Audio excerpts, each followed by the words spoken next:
Hello and a very warm welcome to the Money Side Up podcast. We're at episode 15, which is hard to believe, racing through this year. We're, in Q2 calendar year, end of financial year, rapidly approaching, Aussie dollar all over, elections across the globe, a lot going on. But thrilled to have you joining us today. Joining me today is my friend and colleague, Will Cant, down in New South Wales. G'day, Will. Hey, Jarrad, as always, great to be here. And yes, I think you touched on the fact that this year is going very, very fast. And, it definitely has been quite a volatile year with interest rates, obviously elections. We're getting fast towards the end of the financial year here in Australia. So we wanted to use, the start of this podcast episode today as a little reminder to start getting some things sorted for the end of financial year. So we'll get into that a little bit.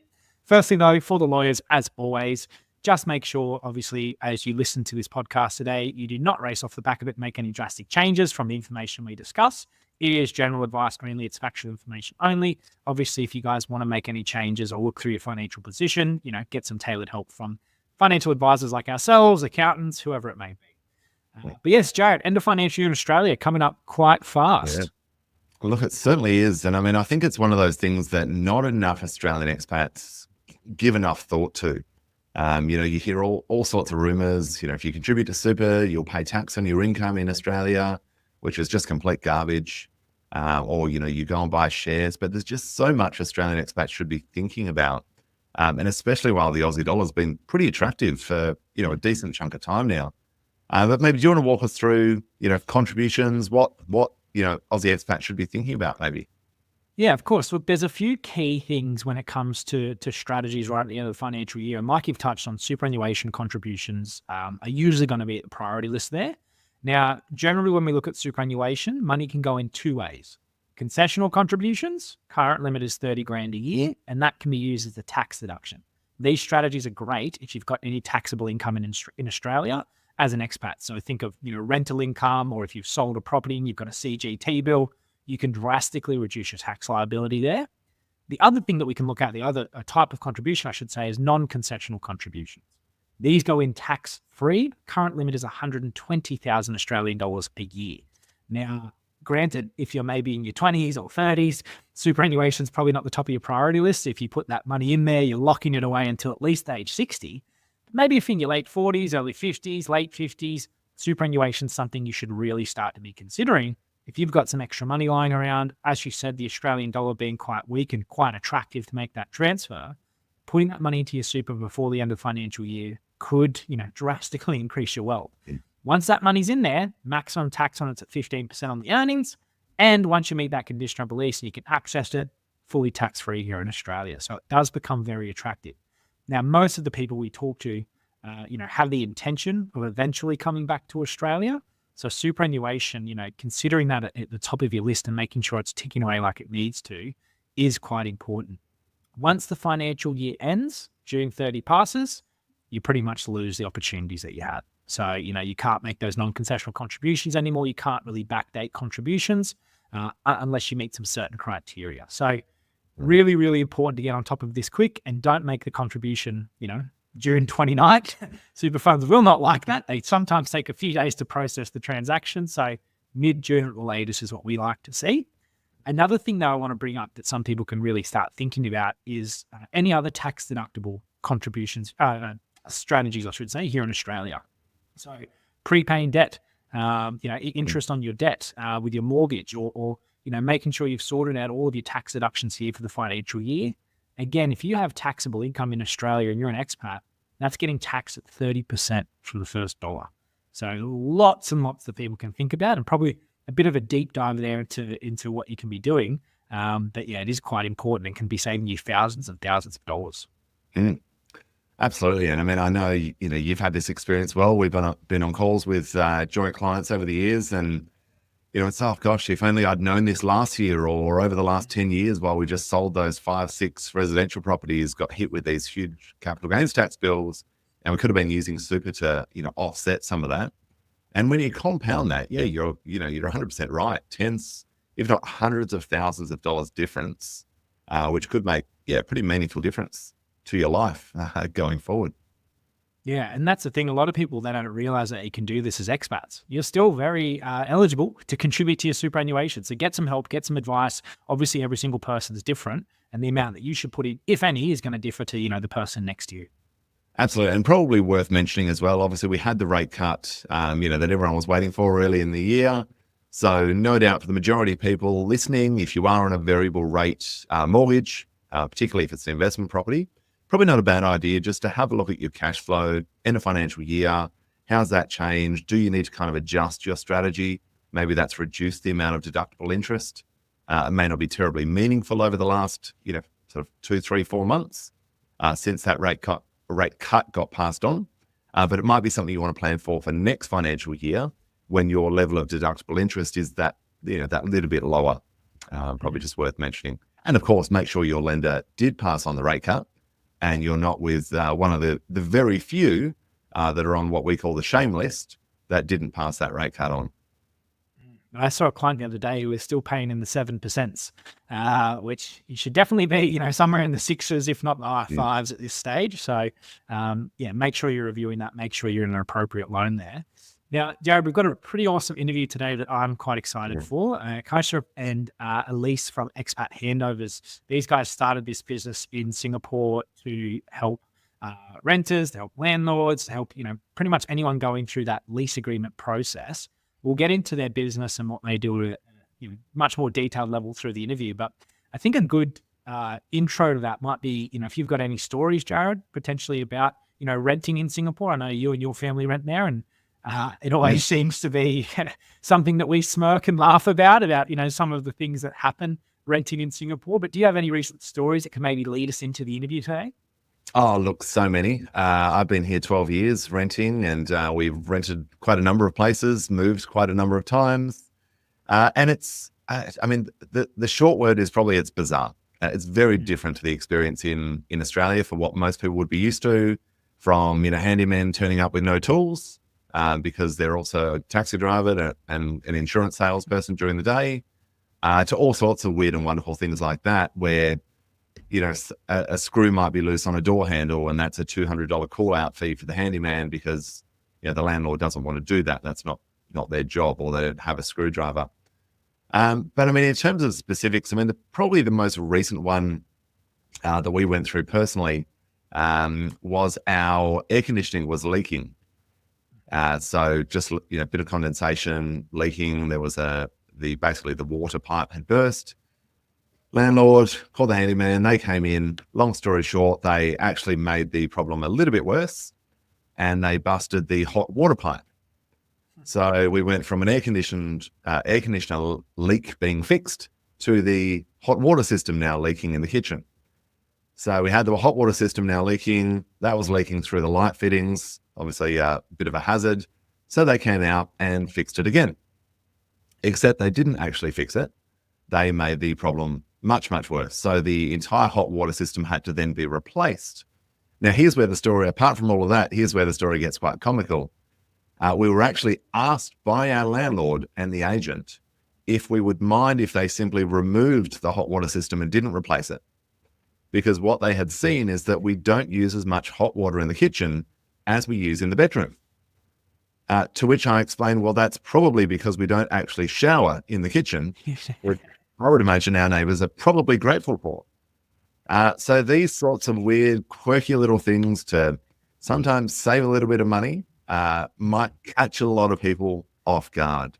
And sometimes they're not that funny. Sometimes they're just incredibly expensive. And that's why I think this interview is just so important today.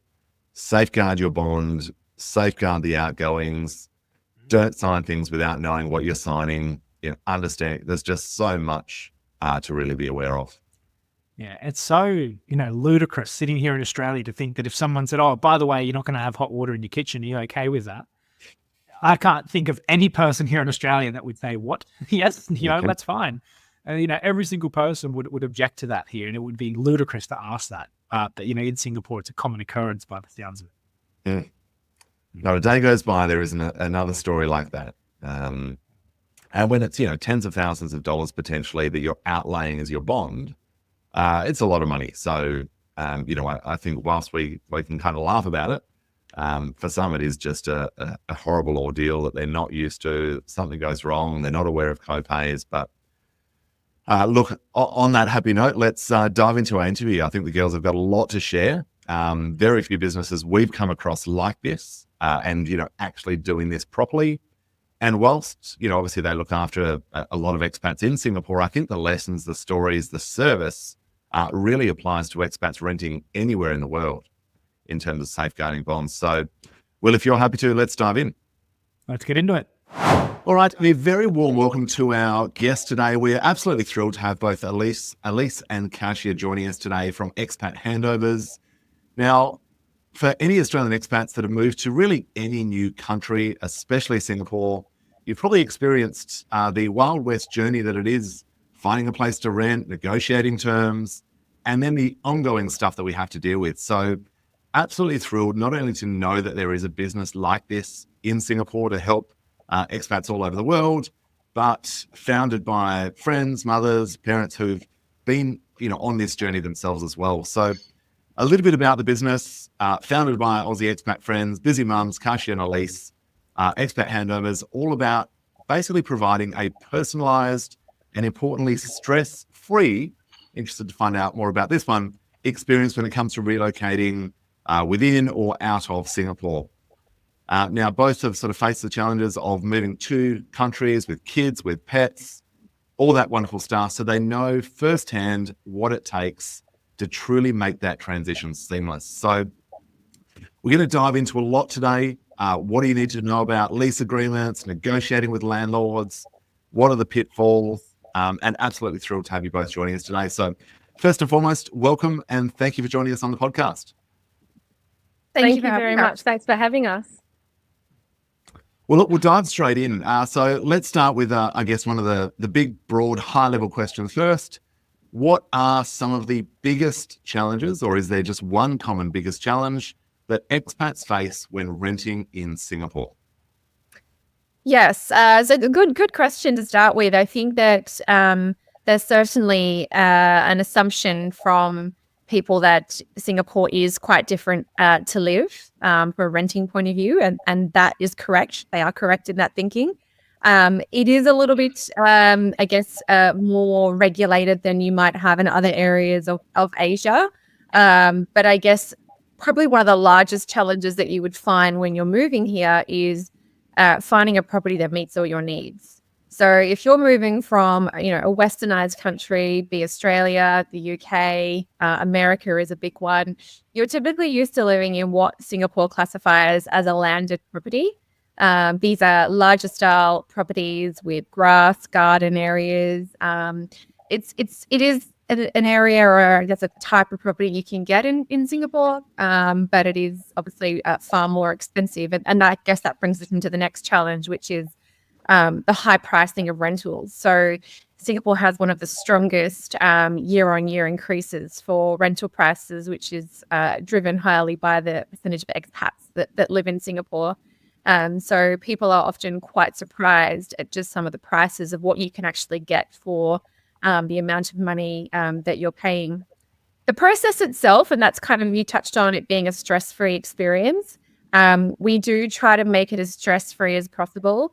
It can be quite a confusing and daunting process to go in to rent a property anywhere in the world. But I mentioned at the start of this was just around the regulations. So while there are some regulations in place, estate agency work and real estate work is something that is probably quite different to what you might expect if you were living in Australia or in other areas of the world. Straight up, you'll be asked to disclose your personal profile. Some people might find that quite discriminatory, I guess, to go out and say I'm a mum with 3 kids and 2 dogs, and I don't work, but my husband does, and this is the type of path that he's on. And some even go to some extent of asking where you bank, how much it is that you're earning. There's a lot of personal details that are being sent across to a landlord's agent or a landlord before you've even stepped in to view the property. The other thing, I guess, is a challenge is, who pays the commission? How is this working? If you find me a property, am I paying you, or are you co-broking? And maybe we'll dive into that a little bit later. But it certainly can be a challenge if you don't know where to find the answers that you're looking for.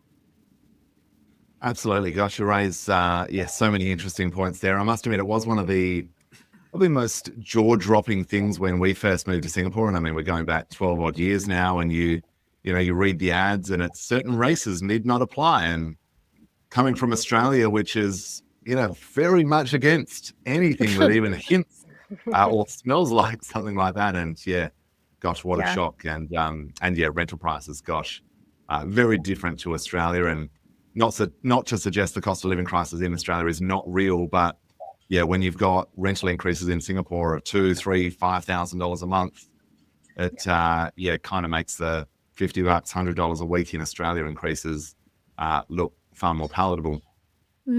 Yeah, definitely. Now, what about lease agreements? I mean, I think a lot of people perhaps make the mistake, and you can probably shed a lot more light on this, but perhaps make the mistake of assuming, a lease is a lease and they're all kind of the same, and, how much attention do you really need to pay to it?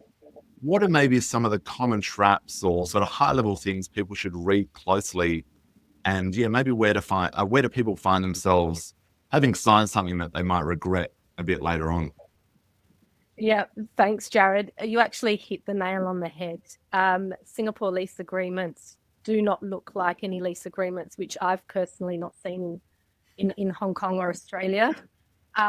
Speaking from experience. Now, I've been in Singapore almost 14 years now, so I've been through a few of these myself, having moved every 2 to 3 years.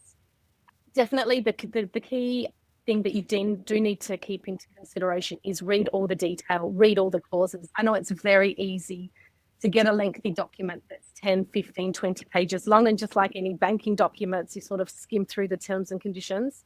I think what's certainly important is to make sure you read all the clauses within your tenancy agreement.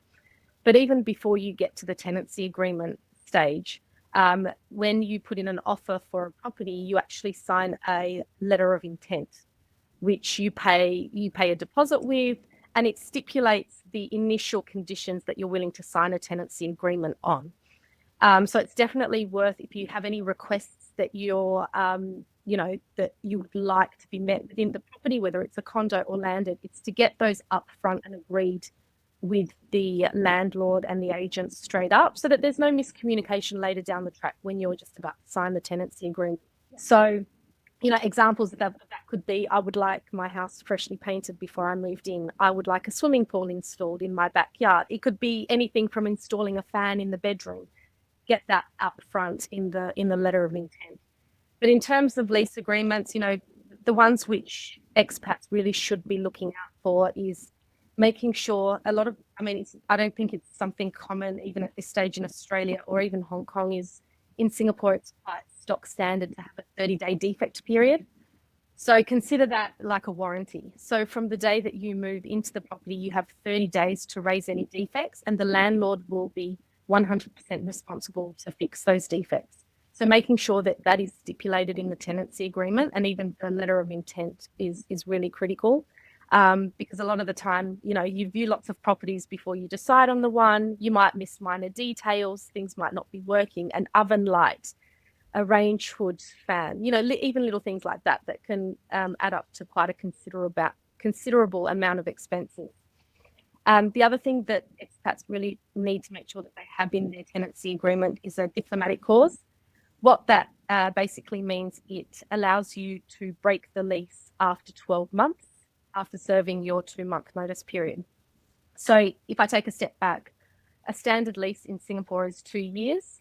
And unlike Australia, it's not very common to have a month-on-month lease. So once you finish your 2-year lease agreement, you either sign a new 2-year lease agreement. There isn't this month-on-month sort of approach or process that happens in Singapore.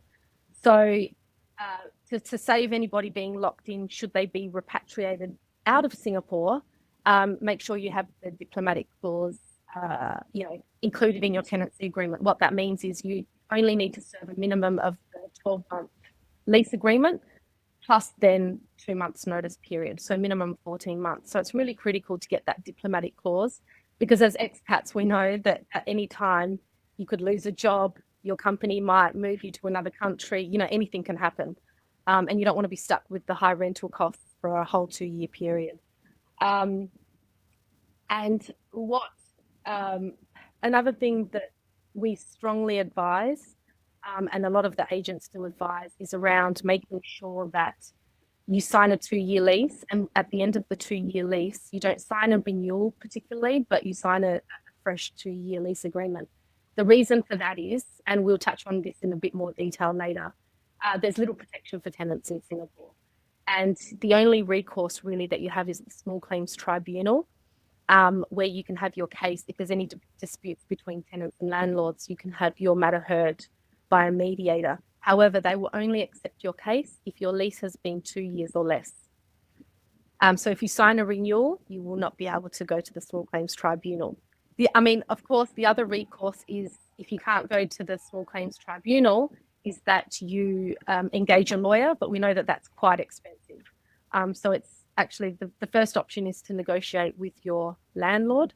And second of all, the Small Claims Tribunal, which isn't an expensive exercise. I think it costs $50 or $100 to lodge your claim. But just make sure that your lease agreements are 2 years in length. Not so critical, but just a hot tip that we give, that we let our clients know. Definitely a lot to consider there. And as we do this podcast with the three of you sitting in Singapore and me in Australia, lots of things that I don't think about here in Australia, that's for sure. How do you guys see the Singapore market, comparing to Australia in that regard? I mean, obviously there are lots of differences. Are there comparisons? Like, what do you guys see in that aspect? They differ in almost every way, I would say. Having lived in Australia for most of my life, I've been in Singapore for close to 3 years. I would say they differ in every way. We talked about rental prices just a moment ago. There is a huge difference in rental prices.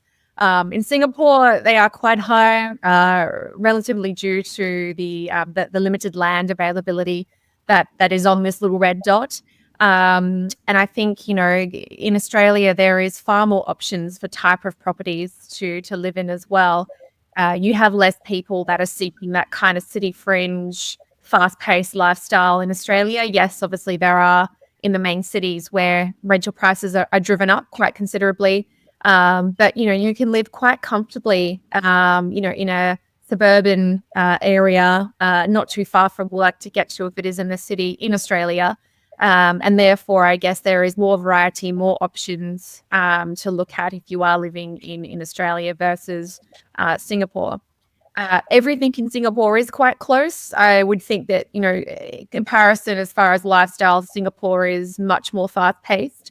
I think that there is a lot more rental demand here, and that's partly because of the restrictions that the Singapore government has put in place for foreigners to purchase properties in Singapore. The demand and supply, I think, is also another thing that's really important to mention around the differences. There is obviously a demand in Australia for rentals, but the demand tends to go through this kind of high peaks and troughs in Singapore. I mentioned that there's a high degree of expat foreign workers that are contributing to the large portion of rentals in Singapore, and that is driving prices up. And it certainly did 2 years ago, coming out the back of COVID. A lot of the constructions weren't yet finished. It drove prices up in 2023 quite considerably. I guess we mentioned the property types. In Australia, it's not uncommon to have what we classify in Singapore as a landed property. 3-4 bedrooms are the norm. Living areas, backyard, front yard. You can drive straight into your property. In Singapore, you're usually driving into a condo complex where you'll have your designated car park, which you can park your car. You will enter your house via your lift or the stairwell to get up to your property. And you have very limited land space. Even if you are living in a landed property, you will have a very small amount of land that you can occupy. There's also a really strong protection framework for tenants in Australia. And it's not that way. Kasia mentioned a little bit just in her last comments. It's not that way in Singapore. There are options that tenants can access to try and mediate. and achieve an amicable outcome. But ultimately, the power and the control doesn't sit with the tenant in Singapore. It sits with the landlord in a highly unregulated tenancy agreement, which can have anything listed into it as long as two parties are agreeable to it. So I think that's also one of the areas that people are often quite surprised about when they move to Singapore. They reach out to us and they say, what do you mean my deposit's going into the landlord's personal bank account? Why is it not going into a third party or a government body? Why is my good faith deposit needing to be paid when the landlord hasn't agreed with the lease terms yet? So I guess it is quite a difference, I guess, all round from living in Australia and then living into Singapore. So I think the key takeaway is landlords have a lot of the power and expect to live vertically. Is the way the condos work. Look, you touched on a lot of, you touched a lot on the demand, obviously for rentals in Singapore. So how competitive is the Singapore market right now? And if you're an expat, potentially, let's say you're moving to Singapore for the first time, or you're already there, you're trying to get a new place. How quickly do you need to respond and act to this if that demand's so high? Yeah. So look, things have calmed down a bit. So, Elise touched on this around, construction halting or coming to a very, slow progress during COVID. Obviously, the world opened up and construction for a lot of condos were completed in the last 2 years. So there's definitely a lot more supply now than there was 2 years ago. Also, the challenges that we had 2 years ago, there was a lot of people moving in from Hong Kong, from China, and that not only, diminished the supply, but then the prices rose tremendously. So I had friends and colleagues whose rental agreements were coming up during 2022, 2023, and they were being asked to renew at 100% increase. So again, another thing that Australia does do, that there's a cap in terms of how much you can increase your rent as a percentage. In Singapore, there are no caps. So yeah, we saw lots of instances where lease agreements were being renewed at 50% more, 75% more, even 100% more. And when your rent's $5,000-$10,000 per month, that's going up to $10,000-$20,000 per month, which is just crazy. Things have calmed down a bit now because of the construction. We're also seeing not as many people flock into Singapore. I've heard lots of stories of expats moving back to Hong Kong as well, now that things have calmed down in Hong Kong too. So it's definitely calmed down. We have had clients where we've had to find properties within 3 to 4 weeks, and that's definitely achievable in this market. Obviously, it means lots of focus, going out and seeing properties back to back, really making sure that the property meets the needs of the clients. But it's definitely possible to find a property within 3 to 4 weeks. What the stock standard is in Singapore, start looking, within 2 months of requiring a property. That should allow plenty of time to be able to find a property. But again, as we know, there's different, everyone has a different situation. Families may be asked to move to Singapore with 1 month's notice. It's all possible to find a property that meets your needs, as opposed to, the last 18 months, so 3 years, where I've even had friends who had to rent properties without seeing them in person from Hong Kong and had to offer above the market rate. And now we're seeing that the prices are negotiable. So they're definitely not where they were in 2020 or even 2018, but they're definitely, coming down a bit at the moment. Bringing back some horrible memories of a couple of years ago, negotiating with our landlord. Thank you for that. And yeah, I must admit, we, like Will and I, have this conversation with clients all the time who, own property, usually in Australia, and it's the old story of, the tenant's so wonderful, they look after the place, so we haven't increased the rent. And I think, wow, that was Singapore for 10 years, and then all of a sudden it was 40% in one go. And, so I think that steady increase is, in my opinion at least, and this may divide some, a much more fair way to go than a 40-50% whack, because eventually that cost needs to creep up, the yield needs to be maintained. And yeah, we get an interest rate increase like we had of, say, 50 basis points to 350 or 0.5 to 3.5% in Singapore. Those costs need to be recovered. So, and boy, were they. Now, Lisa, you touched on, commission, and I mean, this is a a really interesting one. I mean, there seem to be quite a number of unexpected costs, fees, different things you've got to pay for. There's good faith deposit. There's deposit that disappears into the landlord's account. There's commission, there's co-broking, there's this kind of muddy water of, I don't know, the real estate world in Singapore. Could you step us through maybe some of the unexpected costs that may come as a shock to some when they are renting a property in Singapore? Yeah, so all of the above that you've mentioned are usually a cost that people are not aware of. Stamp duty is probably the hidden one that people aren't aware of. Is why do I need to pay stamp duty for a property that I'm renting or I'm leasing? So that's certainly something that you need to ensure that you're budgeting for. SP Group, I'll tag them there, but they provide all of your utilities in Singapore, so you do need to pay a deposit of usually $500 or thereabouts when you are renting a property in Singapore, and that's from the moment you're getting all of your utilities set up. That money is required. And then the 3 month if you've got a standard rental of 2 years, you will be paying 2 months rent as a deposit that goes across to the landlord for them to hopefully keep safe for you and not spend during your tenancy. But prior to even getting into that, you've got the question around the commission. So, you're coming to Singapore, you want to find a property. Your first initial thought is to reach out to an agent. Which agent should I work with? Okay, well, I'll work with this one because they're local, they know Singapore well. They will show you properties that they will typically be able to co-broke. Now, co-broke is a term which is talking around the co-brokerage of two agents. So agents in Singapore are commission-based.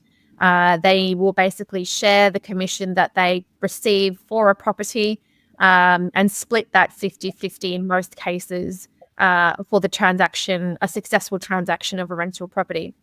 Where the landlord agent doesn't agree to co-broke with your agent that you have representing you as a tenant, the tenant, may actually be responsible for having to pay the commission that the tenant agent would have earned. That in most cases can be up to 1 month's rent. So when you look at the maths of that, if you've got an $8,000 a month rental, you're paying between $4,000 and $8,000 for the work that your agent has done. There's a lot of costs, I guess, to consider when you are looking at properties here. Our service is very different. We aren't agents. We really, want to find properties. And because we don't co-broke, we aren't commission-based, we can really show all of our clients any property that meets their needs. We're not just looking at properties that we know that we can earn commission on. And we also have the added incentive of being able to provide our clients or anyone that we speak to with this information so they can make a balanced decision as to which path they want to go down. It's not unheard of that we get many clients that contact us. They're here on a bit of a recce. Their work has signed them up with an agent that they work with.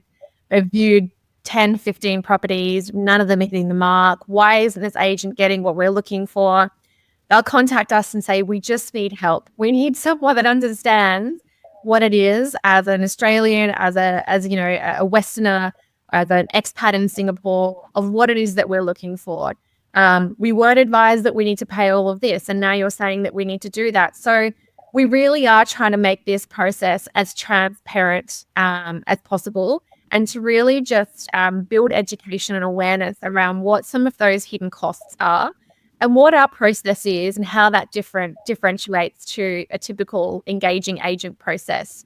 And I think, the other thing to be clear of is you have a clause in your tenancy agreement, which is the minimum repairs clause. We had someone yesterday that contacted saying that their minimum repairs they were being asked to pay on a landed property was $750. Typical minimum repairs, $250, $300 is what you would be asked to pay for that. So it's really being educated as a tenant moving to Singapore around what do I need to budget for prior to coming to Singapore? What do I need to negotiate in my salary as my package?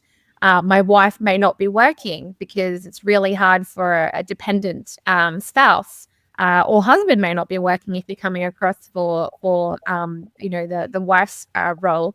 But I think it's really being educated and informed around what it is like to live in Singapore, and what I need to be considering prior to getting on that plane on a one-way ticket, and what am I signing up for as an initial cost. Mm. And I guess the outlays, just to add, they don't end with the search process and moving in. So unlike Australia, where the landlord usually looks after, the garden, air conditioners, little things that catch our clients by surprise is, in Singapore, the air conditioners, for example, which run quite often in this climate, they need to be serviced every 3 months. And that cost is usually borne by the tenant. If you live in a landed property, you have to look after the garden, maintenance of the swimming pool, the cost is all on you. So it's all those little things that tenants really need to be aware, when looking to see what their budget is, because there's a lot of add-ons to start the process, and then once you're in the property as well. Absolutely. And I mean, I think that, that transparency that you mentioned, the value add for clients is just so important, because you think of 2 months bond, and then you've got the 500 to SP services. If you stay in Singapore 10 years, it's not like you get that back just because you change property. It's just going into the next one. Yeah. But it's a fair chunk of money that's kind of sitting there doing nothing, hopefully safely, which brings us to the next question. So you mentioned this bond goes into the landlord's bank account. Does the tenant have any rights to view that, have any reporting on that, or it's just hopes and prayers that it comes back at the end? It's hopes and prayers. So, the law and what happens on the ground, the landlords are favoured significantly in Singapore. Like I mentioned earlier, there is a recourse to go through the small claims tribunal or engage lawyers, which is costly, sometimes more than the cost of the deposit that you've lost. But the visibility of your deposit is not there. You do not have confirmation that it hasn't been spent. You don't even have the assurance that you will get it back at the end of your tenancy. So what's really critical, is staying friends,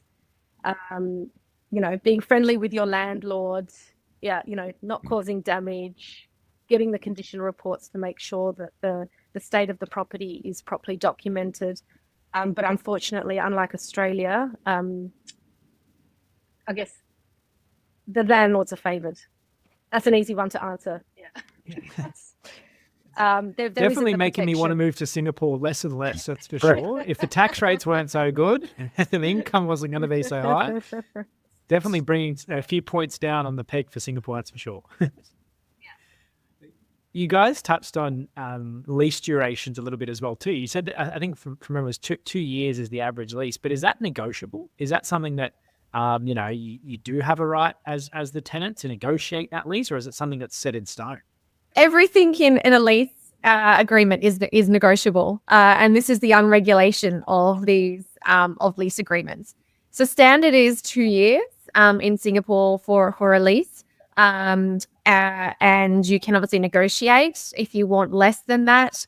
1 year is probably the lowest you would get. Otherwise, you're probably looking at a long-term or a short-term type rental in a serviced apartment for an option there, which also have tenancy agreements, very similar to what we've just discussed, put in place as well. So everything is negotiable, and I think that also forms part of the problem with everything being negotiable, is that there is no consistency, particularly if you have lived in a property in Singapore and you're used to living with certain terms and conditions in your agreement. And then you move across into a new property, you've been here for 2 years, you're thinking you might stay another year in Singapore, so I only want a 12-month agreement. But the landlord is not agreeable to all the terms, and all of a sudden your costs are much higher because you're having to pay for, aircon, pool servicing, gardening that was previously all included in your property. So I think that's part of the issue, is the inconsistency in the lease agreements. A 2-year lease obviously still has a diplomatic clause in that. So, if you've done your due diligence, so it doesn't mean you can't leave after 12 months if you are exiting Singapore and you've served your 2-month notice from there. But unlike Australia, where it's usually a 1-year lease that you would be entering into and then a rolling month by month. Yeah. So I suppose that's where it differs to Australia, right? In Australia, it's very set in stone. This is the apartment, it's a 1-year agreement, this is the fees, this is what you'll pay. It's, pretty black and white. But by the sounds of it, Singapore's got a lot of grey areas. It's got a lot of grey areas, yeah. Look, what about securing a rental then as a foreigner? So obviously that's something you guys can definitely help with. I'm sure you see quite often. But, if you're not in Singapore yet, like you said, you may be coming doing a bit of reconnaissance. Like, how does that work, securing a rental as a foreigner? Do you need an employment pass? Do you need financial proof? Like, how does that all, come together? Yeah, so a little bit different for foreigners renting in Singapore. Elise touched on this earlier on in the questions around landlords and agents asking quite a lot of personal details. So, they need to rent to someone who has a valid work pass. So you will be asked to provide whether it's your employment pass or your one pass or whatever pass you're on that gives you the right to live and work in Singapore. Not only will they ask for the work pass holder, for the actual document, they'll also ask for the dependents pass. So they'll ask for the valid passes of every single person who will be living in the property. So if it's a spouse, children, your domestic helper, if you have mum or dad coming to live, they will ask for the valid work passes for every occupier or tenant of the property. Those need to be provided before you start the tenancy, and it's all part of the negotiation phase for the tenancy agreement. I think that's probably the biggest difference between, foreigners renting in Singapore versus not. Financials, look, I've been through multiple over the 14 years. I've never been asked for my financials. They do ask questions around, which organisation I work for. I have seen that my LinkedIn profile has been searched. So they look at your position and just make sure that everything is kosher. But yeah, some landlords are quite particular and will ask for bank statements and a pay slip or even a tax return. And nationality. Nationality and race. Nationality and race. Almost sounds like going for a job interview. Almost. A very politically incorrect job interview, yes. Yes. Very good way to put it. Very politically incorrect job interview. Can't say a lot's changed in Singapore over the decade around that one. It's unfortunate. And now I know one of the things you stress the importance of, and I completely agree, but it'd be great to hear from you in terms of what it is, what it means, but this idea of the property condition report. So, what is it, and should expats have one? And then I guess, how do they go about it? 100%. So this was not something that, when I moved to Singapore a few years ago, I'd never heard of this property condition report. Yes, we had a few photos taken and I wasn't aware of the possible consequence of having our deposit lost at the end of our property. But as you sort of start to talk to people within your first few weeks and months of being here, and you think, I don't think we did that. And I wasn't aware that this could actually be, that the landlord could take my deposit. So, Kasha and I we caught up and we were like, we're hearing all of these stories. And obviously Kasha's been in Singapore for a lot longer than I have. But we're like, why is no one taking the lead on this? Why is no one doing something about this? It's such a common issue, which, 9 out of 10 people are experiencing. And yet there seems to be nothing being done about it. So, we've created this business with obviously the two services. So, you've got your relocation services, which we talked a lot about today around, finding properties and helping you sort of navigate that process of relocating to Singapore. But the second one is probably the most important, which is your property condition report. So we come in on day one of your tenancy or as close to getting your keys as possible. We photograph and provide commentary on everything on the inside and outside of your property if you're in a landed. So every nook and cranny is documented. We don't just document the defects, so things that have marks or are not working. We document everything in the property. So it's really giving you a comprehensive report of all of the photos. Average reports are probably 2,000 photos upwards for maybe an 1,800 square foot condo. And it's, 300 pages of pure documentation that not only sits digital, where you can access that throughout the duration of your tenancy and recall that when you move out as evidence that's date and time stamped of when you entered the property, what the condition was. But we also allow our tenants or landlords, because we do both, to add their own comments and photos into that report in their own section within their 30 days. And that also allows, for the landlord's agent or the landlord to have one lot of handyman coming in on day 30 and making all the repairs that need to be done, which can be quite a costly exercise for that to occur. But really, it's giving peace of mind at quite a small price. Our reports start at $250. And peace of mind for the duration of your tenancy that you've got a report that's fully documented. You don't have to go through and test all of your sink plugs, which almost never work.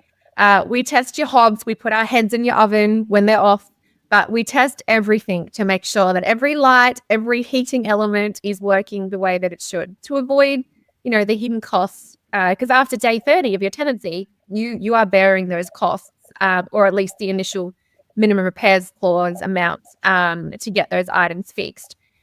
Within our report, we also provide an audit trail. So we've made sure that our reports are top notch. So everything locks down the moment we send it to somebody. There's an audit trail as to who's accessed that report, what they've done to that report, any amendments that have been made to that report. Everything's date and time stamped. There is a signing component to that report as well, where both parties can mutually agree and have that form as an addendum to their tenancy agreement if they would like.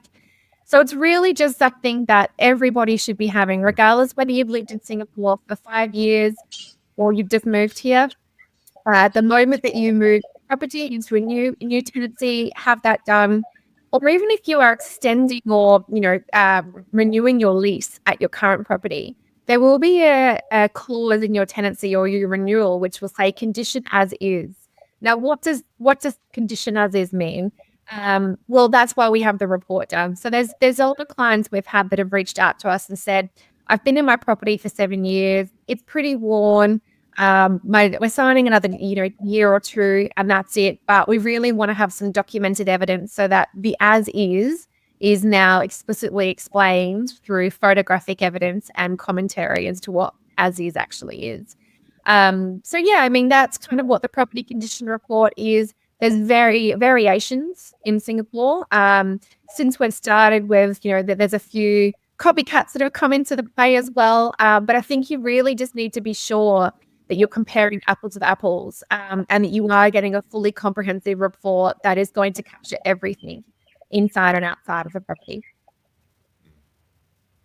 So important. And I think to the expats out there who might have gone around and taken 6 photos of the various scratches on the floor, when we're comparing that to a 2,000 photo lockdown document, probably worth having a chat with the team, or a few $100 or, whatever that report ends up costing you to get back the 15, 20 odd thousand at the end, which, may cover your relocation costs back home.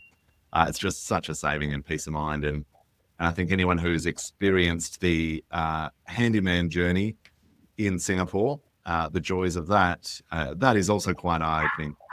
A screw that's loose on a door handle requires a visit from the handyman when you probably couldn't just fix it yourself. So, yeah, I think just so incredibly important. Now, what about, I think one of the other things that shocks a lot of expats is this idea of rental inspections. Can you kind of talk us through how that happens or doesn't happen in Singapore, and I guess what people might be used to back home in Australia?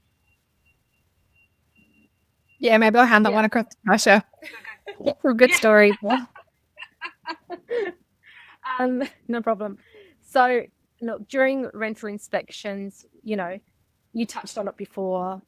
A lot of the wear and tear, making sure that we capture, that a new tenant captures the detailed condition of the property. A big one, which a lot of deposits are deducted from, is for, marks, scratches, stains on floors and walls. So a lot of the common issues that we see during an inspection is around, making sure that we document all the scratches that are there on day one so that the tenant doesn't need to make good on that when they leave the property. So we definitely document that. Second of all, another big one, given our climate and sometimes the lower quality of the buildings, water damage and mold is a big one in Singapore. So, whether that's in the bathrooms, we see it a lot in the bathrooms, in wet areas, in the kitchens, in the laundries that may be exposed to outside elements. Mold is a big one that we see a lot of defects around. A lot of the time on day one, a new tenant gets the keys to their property. We walk in with them, with their agents, for example. And although the landlord's agent has provided a receipt to show that the property has been professionally cleaned, again, another one of those clauses that you need to put in your tenancy agreement about having the property professionally cleaned, not just by yourself at the start of your tenancy. Or their a lot of the helper. time, or their Their helper. Yep. What we see is properties are not in the condition that you would want to be moving into. You can run your finger along blinds, bench tops, wardrobes, and there's dust. So a lot of the times properties are handed over not in a state that you would expect after being professionally cleaned. We, as Elise mentioned, the inspections are quite detailed with the 2,000, 3,000 photos. We walk into every single bedroom, every single ensuite, the kitchens, the laundries, and we take photos from ceiling to floor and everything in between. Another common issue that we see, I don't know about you, Elise, but for the inspections I've done, I would say 90%, little things like bathroom sink plugs don't work. Bathtub sink plugs don't work. They almost never, ever work in Singapore. I don't know what it is. But again, it's these things that you need to point out because the cost to replace these, potentially if there's 5, 6, 10 of them in the home, is quite costly.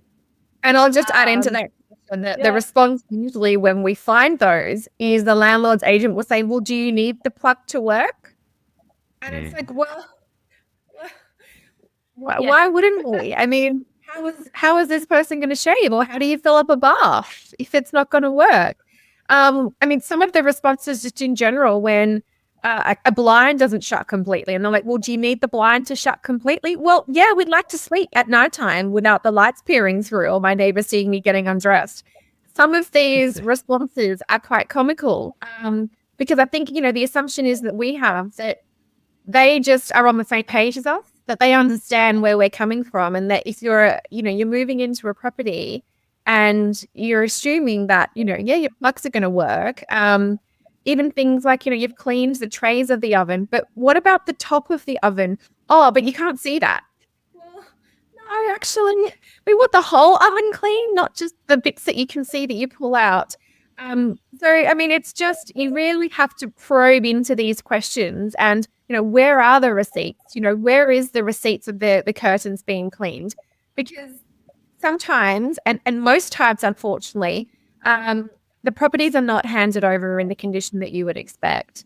And, you can walk around and take photos and make these comments yourself, but sometimes just having an impartial report, an independent third party come in can be that push to the landlord to say, okay, well, a third party's come in that doesn't have, has a very neutral mindset and is there just to provide the report or the documentation as it is.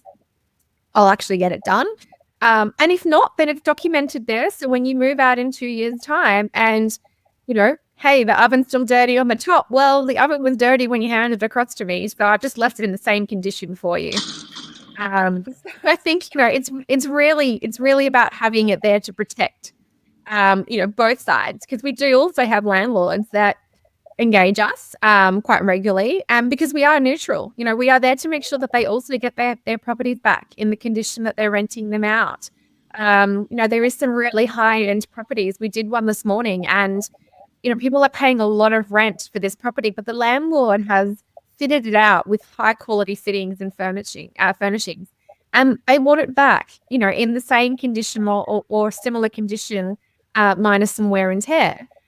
From when they're handing it out. So we really are just that impartial, provider that comes in and just documents it as it is. And it's even little things, Jarrad, and William, around, a big one that we've probably seen that tenants wouldn't be looking out for if it's their first time renting in Singapore: hot water in the kitchen. Stock standard in Australia. A lot of the time we'll walk into during the inspection and say, you don't have hot water, it's not working. And then they'll find out there's no hot water system in the kitchen at all. So it's that level of detail that we go to, and those nuances in Singapore that are considered the norm here that you wouldn't find, back home in Australia or other countries around the world. So yeah, it's just getting into that detail and having, I think we did the count. We've done between 250 and 300 inspections in the last 12 months alone. So we now know what to look out for and what detail and what solutions to provide. So, at the end of our reports, we also show a list of actions. So we not only point out the defects, but we also then say, okay, well, this can be fixed by doing Y, for example. Yeah, see, something like that, hot water is something I would never even have thought of. In Australia, if you're in the kitchen, you've got hot water. It's just that, it's a given. But you guys have touched a lot on, obviously, these condition reports and, the benefits of them. I'd love to hear, either from a tenant side or a landlord side, maybe a real life example where, the condition report saved either side a lot of money, or, do you have a case study there that you guys use a lot, or someone recent maybe comes to mind? Yeah, we had one yesterday, actually. So polished floors. So for anyone that's listening, carpet is not a thing in Singapore. There is no carpet. It is hard floors. So most of the time it's hardwood or marble flooring, polished flooring. We've got an example from yesterday where we had a client that we're working with on their entry into the new property. And they had, we'd done that a couple of weeks ago, and they then engaged us on the exit out of their property. Marble flooring is something that is, something that needs to be upkept. You need to seal it and polish it and buff it on a regular basis. Otherwise, as any stone, I'm not a stone expert, but as soon as the seal is gone, anything can permeate into that, which creates staining, scuffing, scratches, all of those things. So we had a client, we're working on behalf of the tenant in this situation. They were moving out of their property. I'd lived in the property for 2 years. It had a couple of photos, and this is why I was saying before, you've really got to compare property condition reports, apples with apples. They had 3 photos taken of their marble flooring when they moved into that property. So we've come and I've looked at and I've done that for the exit out. So as they're moving out of the property, a couple of hundred photos of this flooring. The landlords come in at, the exit out handover or hand back period, and he said, well, the floors, you need to polish the floors. It's quite a large space of marble flooring. There's scuffing, there was scratches, a bit of discoloration. And the landlord said, well, it's not general wear and tear. You have to repolish all of those floors. So then the agent, the tenants reached out to us and said, well, do I need to pay for this? And I said, well, is it in your tenancy agreement? Did you agree to repolish the floors when you exited the property? And was it done for you when you moved in? No, it hasn't been done for years, she said. And I said, well, I would say no. We'll come in, we'll take some photos, we'll provide a report, and we'll give a comparison. And we'll use the photos you had done 2 years ago to the photos that were done today, and we'll provide a comparison to those. So as it had it, they were very similar conditions from day one to the end of her tenancy. Both photos were very consistent. We provided an overview to the landlord saying that they hadn't been polished for at least 4 years because they weren't polished prior to that tenancy either. So the condition that was seen and witnessed was just consistent with normal use of floors that haven't been sealed, haven't been upkept. And unfortunately, that's the case a lot in Singapore with many things, is that the maintenance just isn't there. The periodical maintenance of floors and hinges is another one, the rust and the tarnishing that goes along with those. And then ultimately, that 2-month deposit that you've handed across to the landlord is then there to renovate their property when you move out. So, without having this comprehensive report, our tenant yesterday could have found herself in a $6,000+ situation of having to make improvements on the landlord's property, which is just not what the deposits are used for. So it's those kind of examples that are really critical to make sure that you've got, the right photos, the right amount of photos and the right light, and you've got some comparisons. So we also do entry in and exit out comparisons. We do like to do those ourselves because we can actually provide side-by-side comparisons in each section in our reports. But, we are seeing that there is far less comprehensive reports that have been done, prior to our existence, 2 or 3 years ago, that we're still able to use based on the information provided just to give that comparison.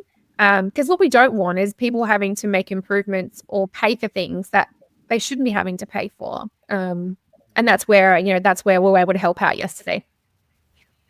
Yeah, it really sounds like a no-brainer, right? Getting this condition report from you guys, like for the headache it can seem like it will save you. It just seems like a no-brainer. Yeah, and you really don't need, there's an assumption that you need to get the landlord's permission to have a property condition report done.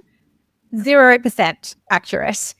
Once you have the keys to that property, you can have any report done that you would like to. And really, the report serves in the interest of both parties. It's there to stop conflict at the end of the tenancy. It's a source of truth. And we encourage the tenant to share that across, or the landlord to share that across to the tenant, so that everybody's on the same page. But you don't need approval to have one of these done. It's just something that everyone should be doing as part of their tenancy. Yeah, well, look, you've touched on a lot of the benefits of obviously the digital report that you guys do, and the side-by-side comparisons, the audit trail. So a bit of a two-parter question. Are there any other benefits that the digital report would provide as opposed to a traditional one? And with your reports, how are you ensuring that they're, accurate and legally reliable in that sense as well? Yeah. So, like I've mentioned, I've rented a few properties here, and I have had condition reports completed in the past, 8 years ago. And a lot of the time they're either, as Elise mentioned, a handful of photos, 10, 20 photos in a full report. They're handwritten. I then get a paper copy of that report and I have to store it somewhere. Now, life gets busy. Documents are flying, all over the place. There's, personal admin to look after, and you have to make sure that you store that and it doesn't get damaged through being stored for a long period of time. So I guess the benefit of this digital report is it stays on our system for 7 years. We comply with any records retention policies that are out there in Singapore, and we make sure, obviously, that the photos and the information around the photos are stored in our software. So should a tenant or a landlord who's commissioned us to do the report, we can easily access that should they have lost the PDF file.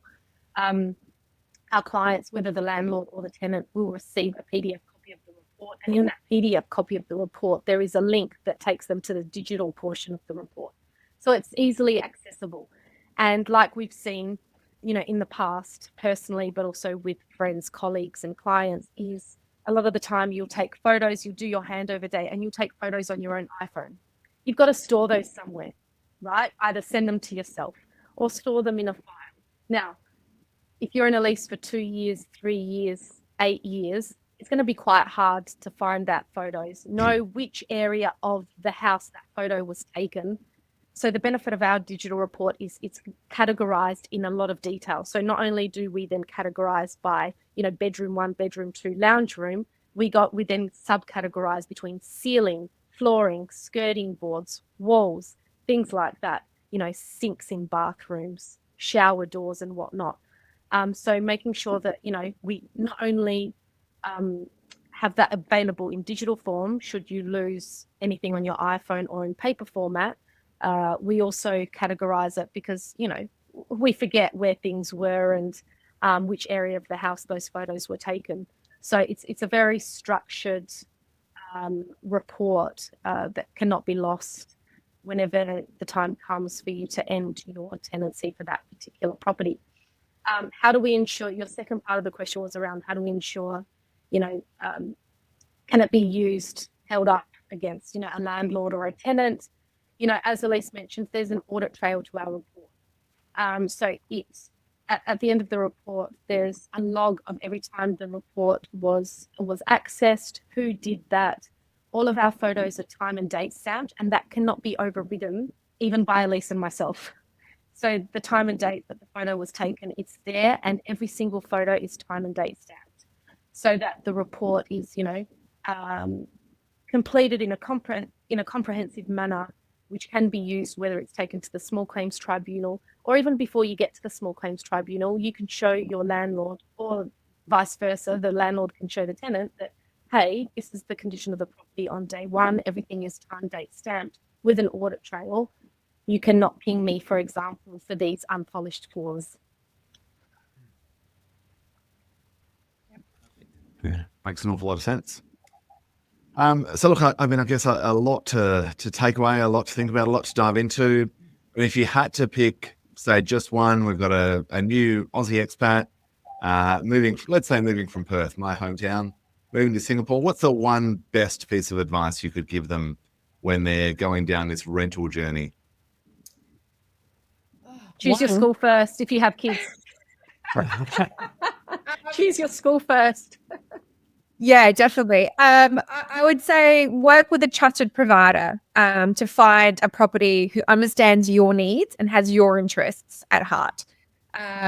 It can be really hard to find that person or those people to support you, particularly if you're not in Singapore and you're doing this remotely.